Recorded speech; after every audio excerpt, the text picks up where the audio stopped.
Reka nanone tubashimire cyane ko mukomeje kubana na TV.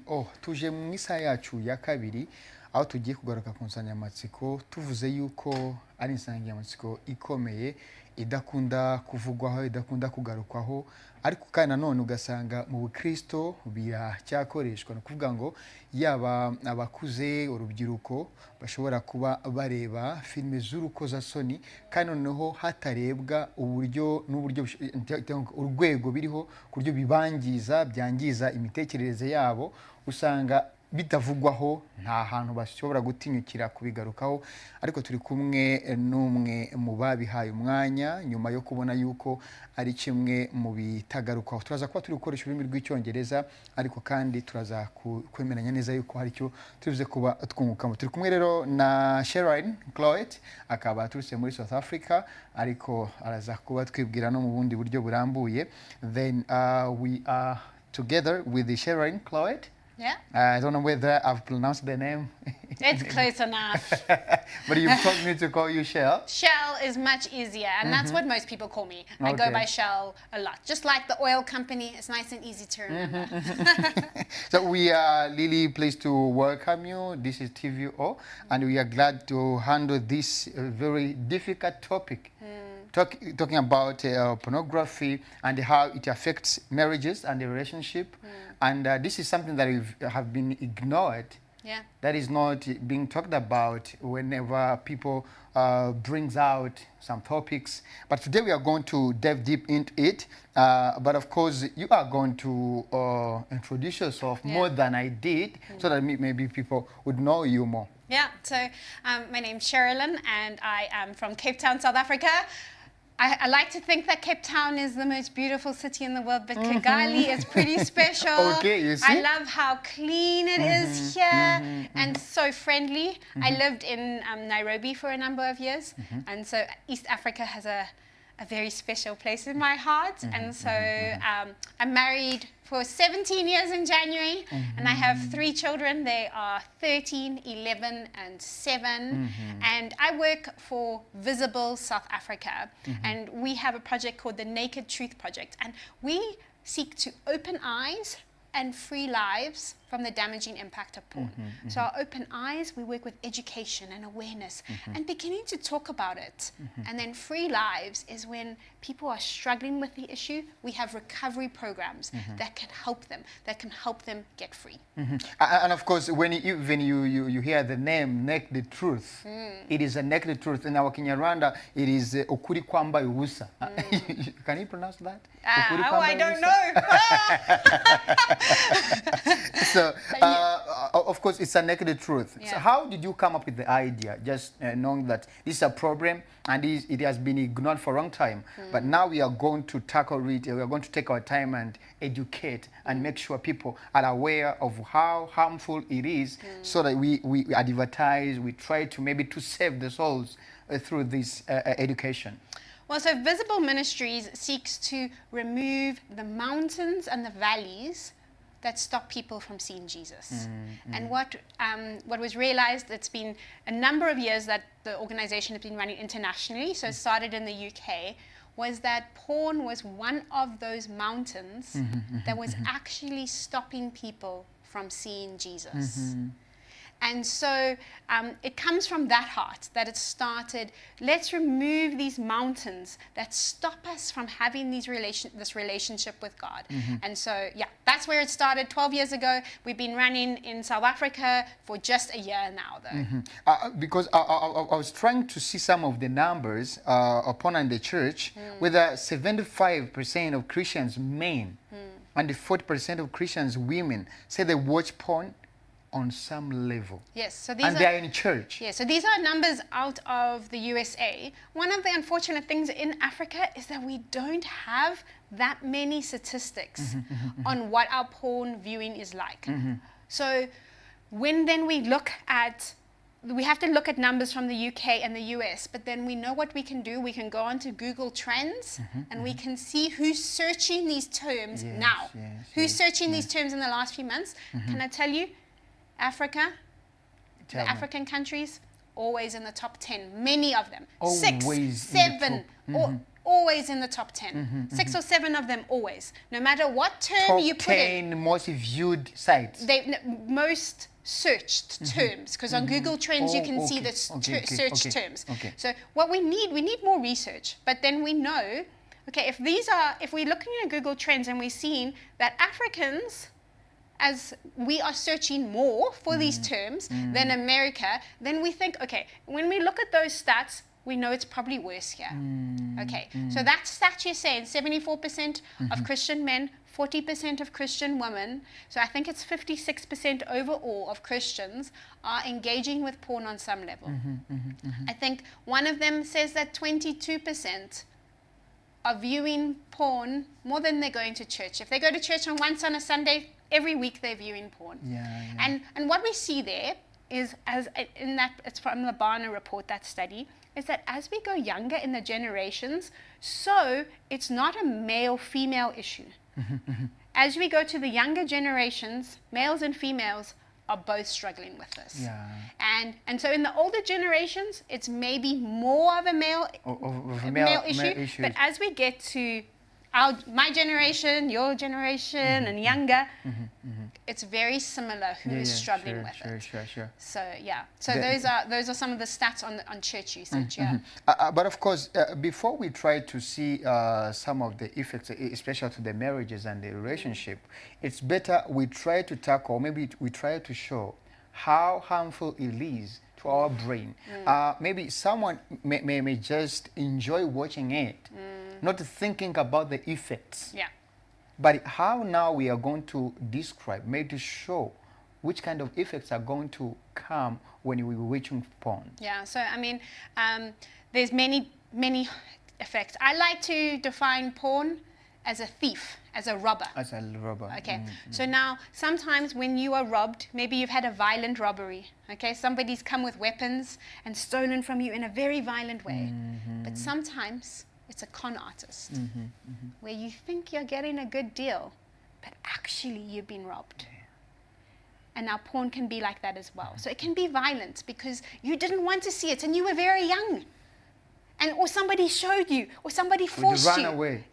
And that happened, and so it can be violent robbery, but it can also be a con artist because we think we're getting something, but actually we're losing a lot more. So some of the effects, some of the things like to say it robs our health, it robs our relationships, it robs our faith, and it robs lives on the other side of the screen. So you were saying the harms, let's go to health. Let's just talk about health for a moment.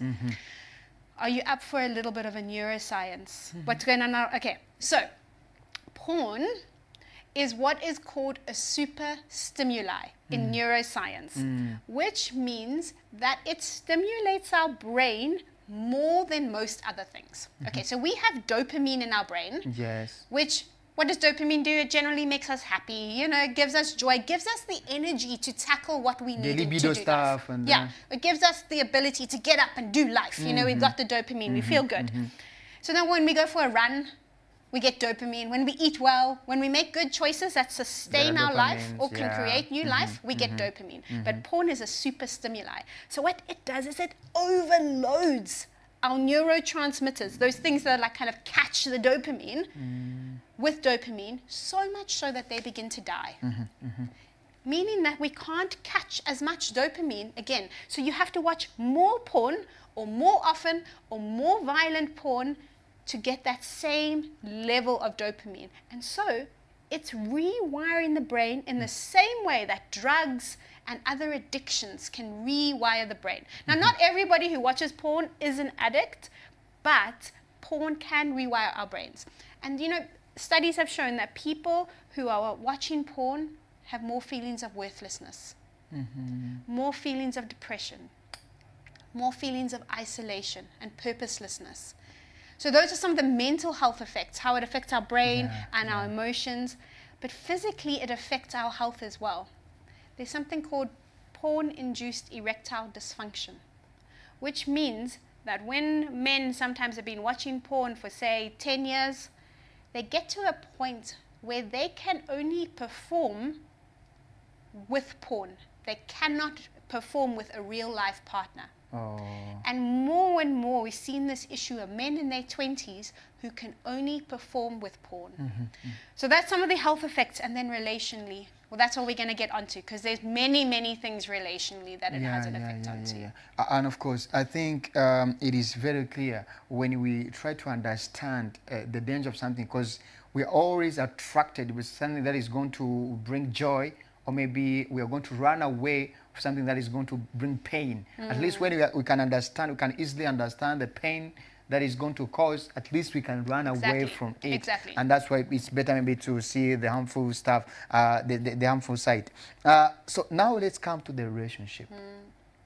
Maybe someone has been exposed to porn for 20 years, let's say, as you've mentioned, or maybe 10 years. How does it now affect the marriages and the relationship? So let's just say maybe how it affects us, how we see people. Okay, so what porn does, God has created us to be beautiful and unique and purposeful, and every person is in his image. And porn, so that when we see a people as God sees people, that expands our view of them. And we can see, look at the purpose that they have. Look at what they can do. But porn flattens us. Porn makes us see people as objects, because we only see one side. You know, we only start to see just the physical aspect. So we start to not see people as God has made them. You know, Pope John Paul said, the problem with porn is not that it shows us too much, but it doesn't show us enough. It doesn't show us what intimacy is. It doesn't show us what respect and communication are. It doesn't show us how we can love and honor one another. It just shows a physical act, and actually not really often a real physical act, you know, an unrealistic physical act. Yes, an unrealistic physical act, or even a violent physical act. So it's depicting something that we shouldn't be striving for. But it robs us of maybe seeing a whole relationship that God has intended for us. There is a woman called Barb Steffens, and she has done research on the effect of secretive porn use on wives. So when they find out about secretive porn use of their husband, and she found that 79% of the wives displayed PTSD-like symptoms like PTSD from finding out that their husband had secretly been viewing porn.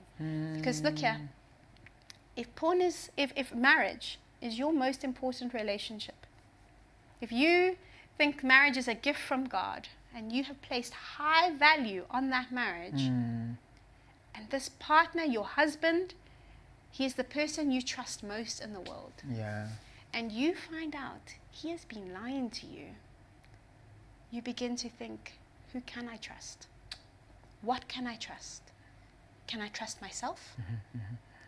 Can I trust other people? Can I trust God?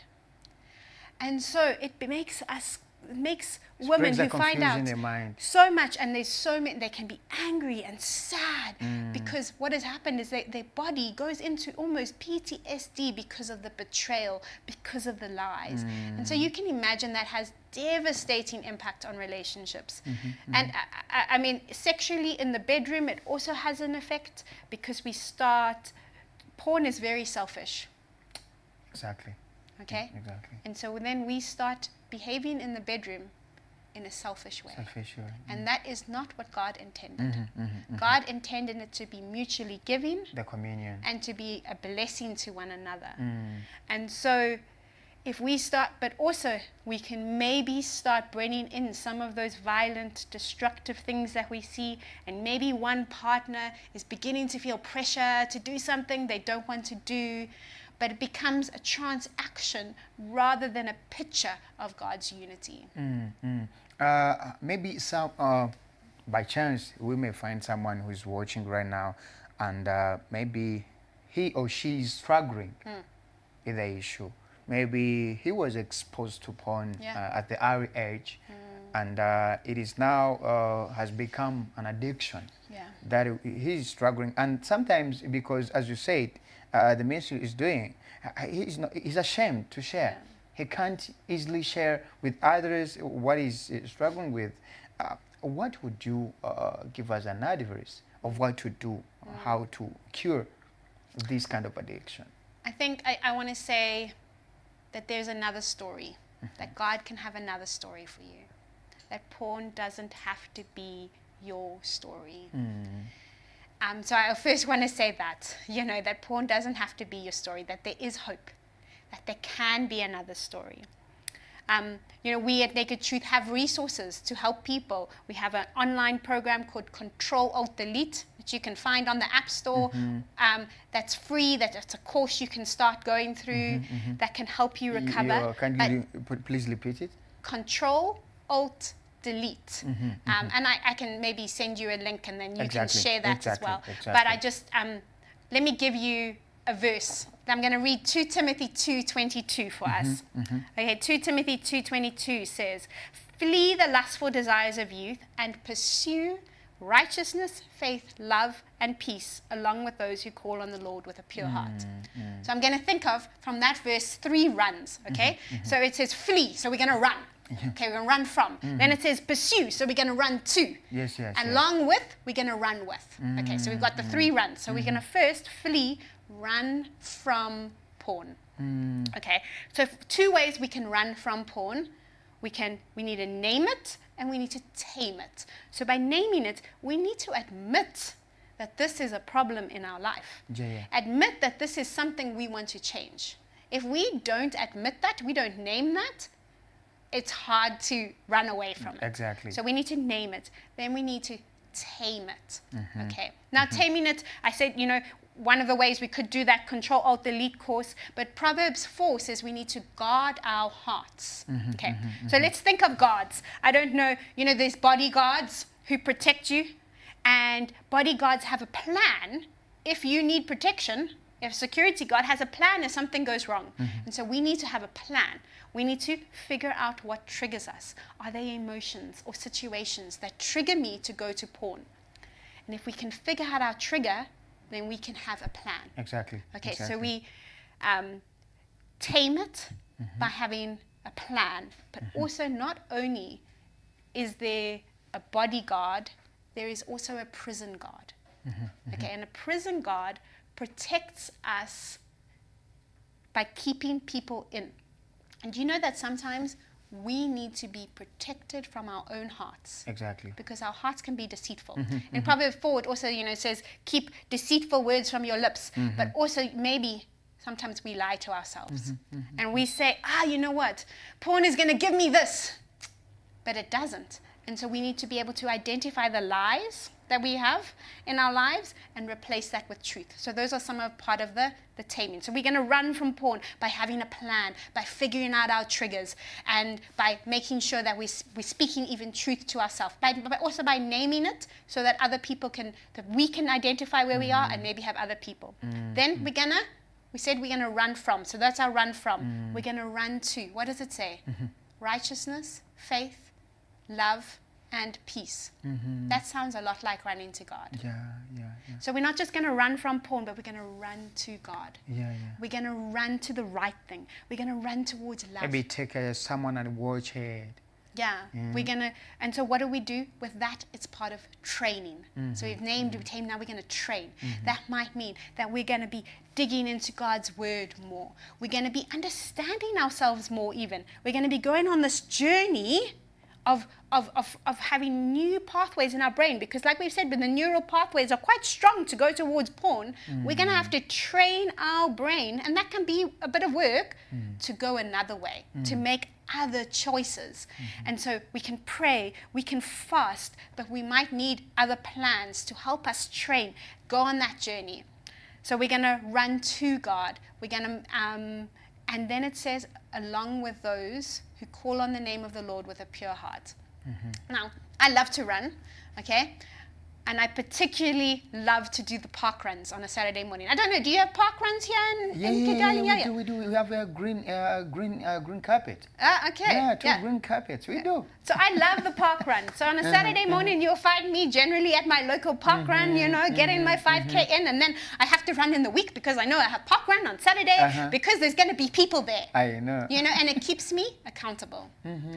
And so when we are running away from things and we are running towards God, it's better to have a running club.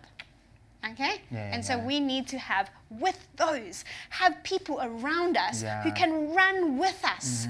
And so that is those are some of the things I think we can do today, is we name it, we figure out a plan, we maybe download Control-Alt-Delete and we start doing it. We start putting in other practices. We realize it might be work. If for 20 years I have trained my brain to go one way, training it to go another way, it's going to be hard work. Like just like you're running, it takes practice, right? You don't start running and tomorrow you're running a marathon, but we must also run with people so we can get fit, so we can choose to not go to porn, so we can choose to run towards Jesus.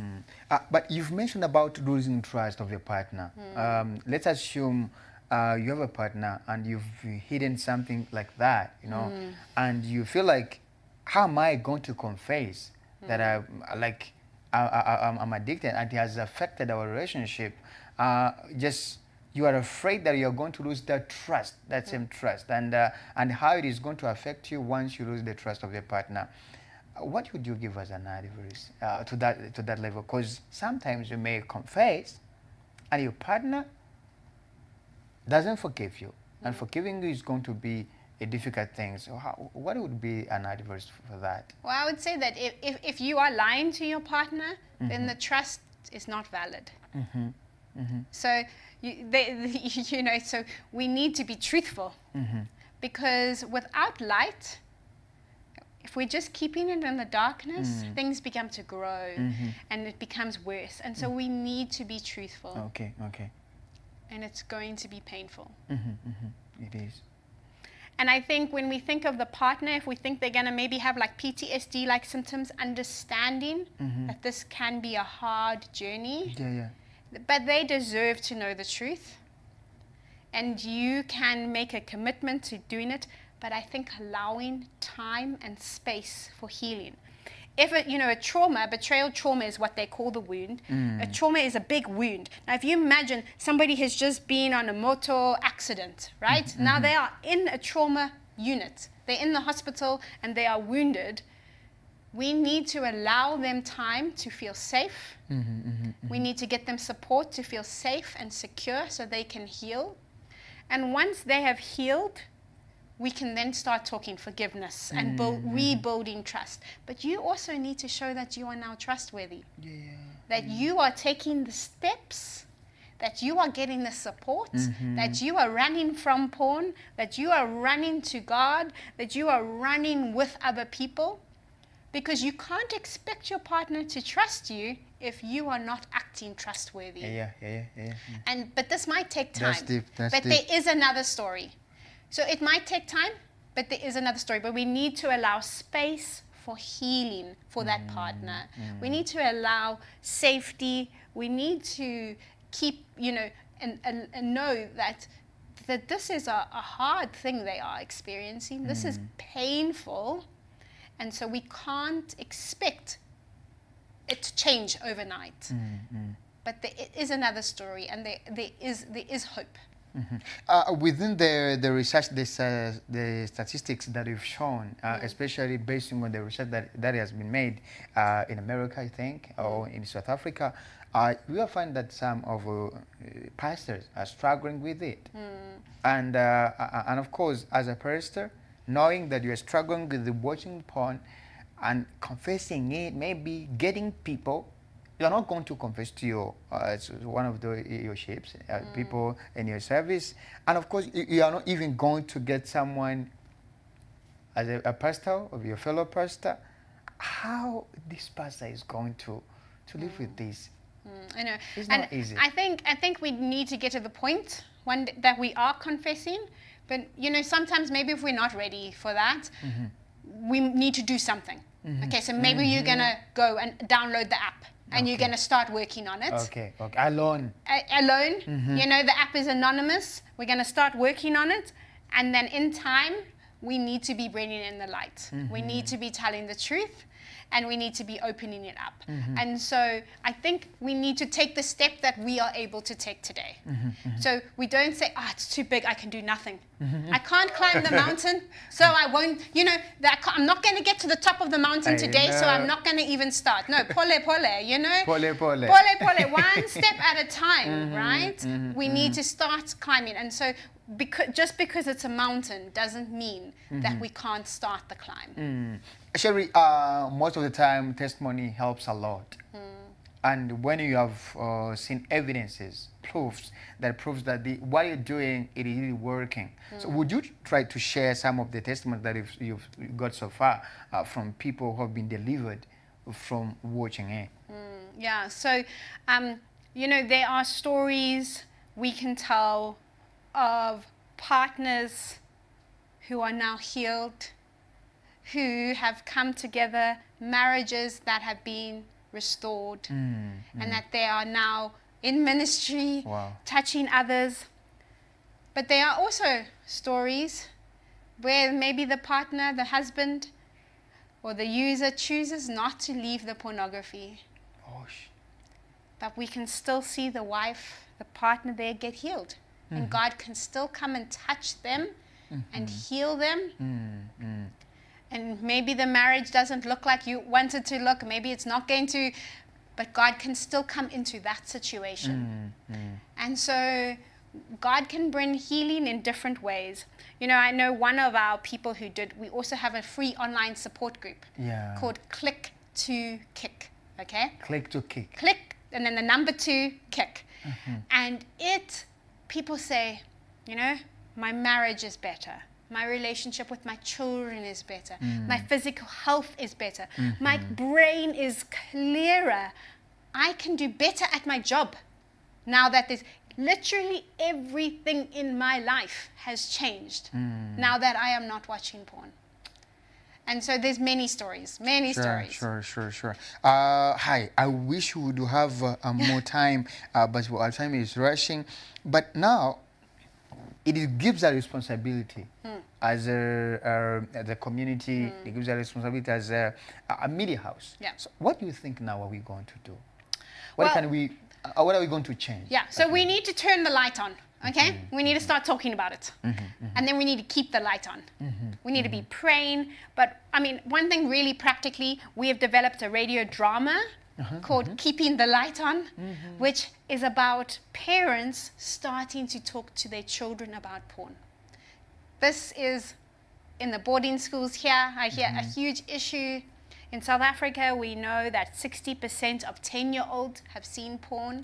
10 years old. 60%, they have seen it. They may be not looking for it. It's accidental, maybe exposure. Yes, in the movie. Yeah, but they have seen it, 60%. Yes. And so we have this drama that we can play on radio, that we can listen to, that helps us as parents then begin to talk to the next generation. So we need to turn the light on.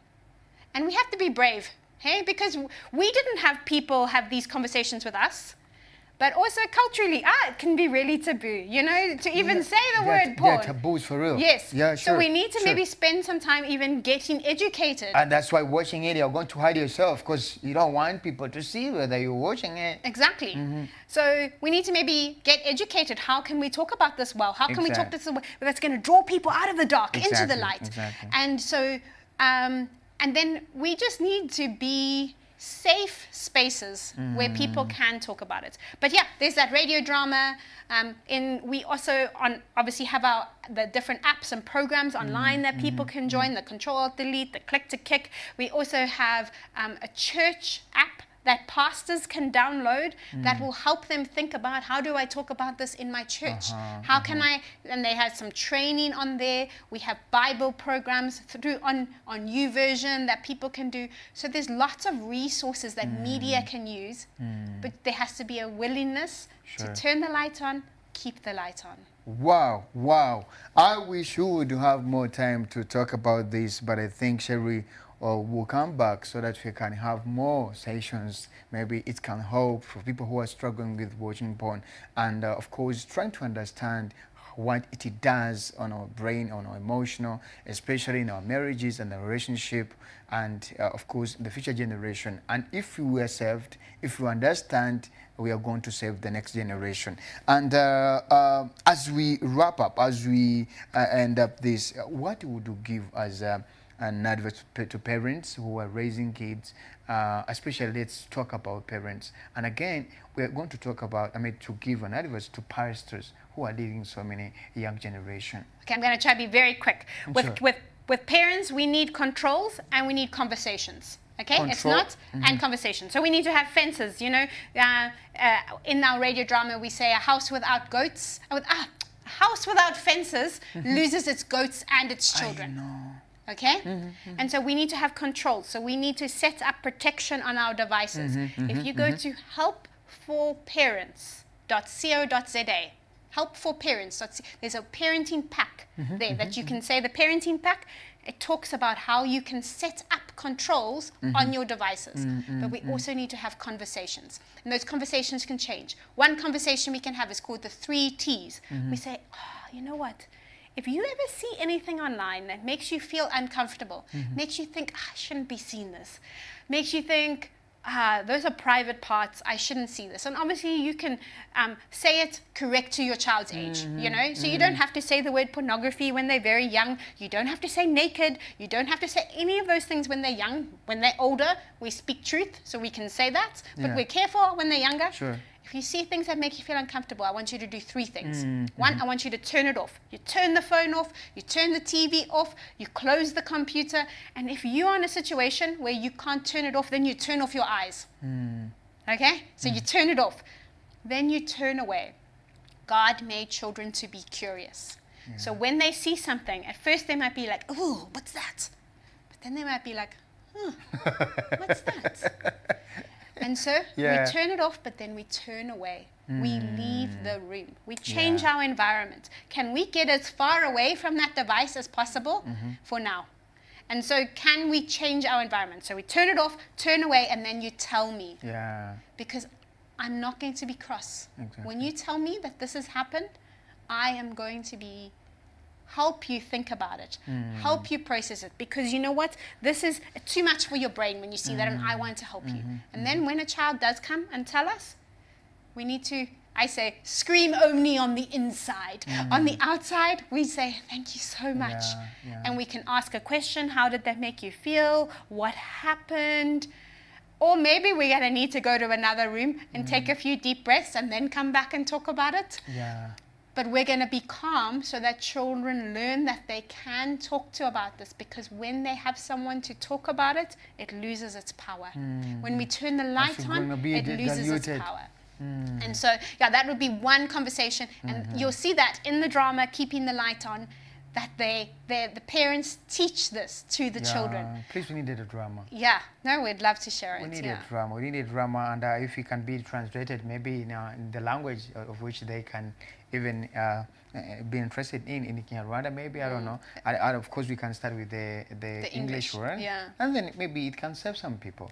We think it can save some people. Absolutely. Oh, Sherry, we thank you so much. Thank you. I wish you would do maybe keep trying to bring some light about this, but the time also is going. But I would ask you maybe to pray to someone who's struggling with the porn and who's been addicted, and we think God is going to do something more than we can do in our show. Lord, I thank you that today can be the start of a new story where porn has been stealing. Today we can say no to being robbed. Lord, I thank you that many people, like the prodigal son, might be coming to their senses now and make the decision to return to their father's house. Lord, I pray as they take those steps that walk back to their father's house, that walk away from pornography, that you will be with them on that journey. Lord, that you will encourage them on the journey, that they would not want to turn back and run back to the pigs, but they will run to their Father's arms. Lord, that they would know that you are on the road looking for them, eager to run out and greet them. So Lord, I pray that you would help us to be a people who run from pornography, who run to you, and run along with those you put alongside us. Amen. Amen. Thank you so much, Harry, for coming, and we hope to see you back.